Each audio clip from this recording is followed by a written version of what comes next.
jonka kannattaa puhua ja pussata somessa.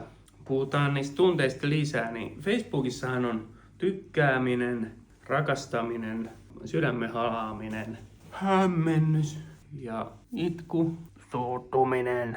Nämä kaikki on sellaisia juttuja, jotka sitten niin kuin tuo sitä näkyvyyttä, mutta tiesitkö sä, että niillä on vähän eri vaikutus? Se vaikutus on semmoinen, että tykkäämisestä, hämmennyksestä, itkusta ja suuttumuksesta sä saat vain 1 pisteen, tai suuttumuksesta jopa 0. Mutta jos sä laitat vähän vaaleanpunasta, vähän niin kuin pussaat sitä postausta sydämen muodossa tai halaat sitä, niin se saa kuule 2 pistettä. Tai ihan paljasta näitä, mutta näin on vähän tutkittu, että ne saa enemmän näkyvyyttä, kun reagoi vähän eri lailla.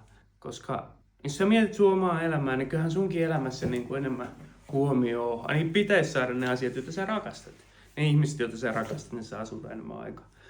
Samoin niin kuin somessakin algoritmit katsoo, että okei, tämä on semmoinen juttu, joka herättää niin kuin positiivisia tunteita. Tätä kannattaa nostaa. Tuoda vähän niin kuin sitä hyvää sinne someen tai rakkautta. Mitä nyt se onkaan, ihmiset nyt tietysti rakastaa eri syistä. Siinä pätee myös se, että kannattaa tehdä toisille se, mitä haluaisit itsellesi tekevän. Eli kannattaa olla aktiivinen myös toisten suuntaan, jos sä haluat, että sun jutuista tykätään. Jaha, puhelin soi. Mut tykäkkää, jakakaa ja nähdään. Moi!